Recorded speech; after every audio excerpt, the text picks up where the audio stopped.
One of the key regulatory developments which we are seeing at Eleos Compliance is the introduction of restriction on hazardous substances requirements around the world. As a sustainability focused company, we think that this is great news from an environmental standpoint, but we do appreciate that this can cause extra work for manufacturers in order to prove compliance. RoHS requirements first became mandatory in 2006 in the EU, with RoHS 2 released in 2011. The regulation restricted the use of certain hazardous substances such as lead, mercury, cadmium, hexavalent chromium in electrical and electronic equipment to 0.1% or 1000 ppm. California also passed similar regulations coming into effect in 2007 and known as the Electronic Waste Recycling Act, or EWRA. The scope is narrower than RoHS, but the Act does prohibit the sale of electronic devices that are prohibited from being sold under the EU RoHS directive. Other US states have adopted or are discussing adopting a similar approach. In the rest of the world, requirements are increasingly coming into effect as well. In APAC, the key RoHS requirements are seen in China. China RoHS 2, which is an update on earlier regulation, came into effect on the 1st of July 2016, with China RoHS 2 restricting the same 6 substances as EU RoHS 2. Unlike EU RoHS, products for large commercial applications, such as large-scale industrial tools, are not exempted.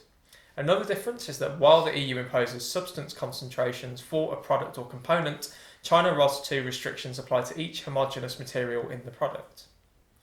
Elsewhere in APAC, Japan has similar requirements through Japanese recycling law and the JISC 0950 standard.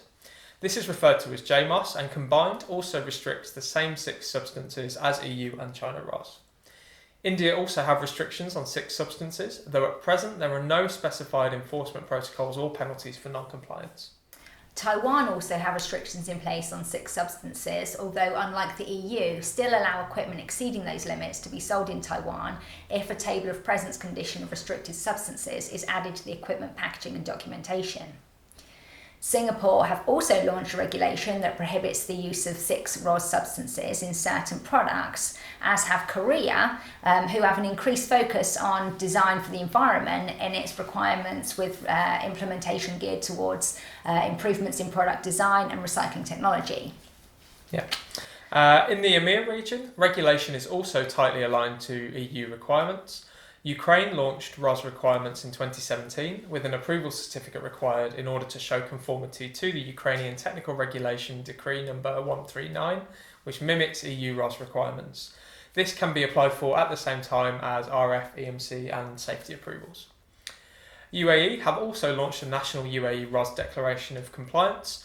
This must be provided in the case of a suspected compliance issue by regulatory agencies. Similarly, Turkey have a requirement to evidence RoHS compliance for equipment imported into the country. The big upcoming RoHS scheme, though, is in the Customs Union, which comes into effect on the 1st of March 2020. RoHS approvals there will cover Armenia, Belarus, Kazakhstan, Kyrgyzstan and Russia, and require that the equipment is EAC marked. Requirements are similar to the EU, but an approval certificate must be obtained to demonstrate compliance. There are 2 ways to do this. The first is that the product can be tested on a homogeneous level by a lab within the Customs Union, and the second is through a QA scheme and control of suppliers.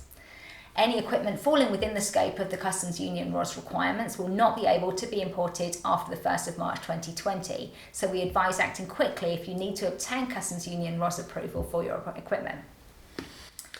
Looking to the future, so Brazil have previously had a public consultation regarding RoHS regulation, aligning again with EU RoHS requirements, so a RoHS scheme is expected in future.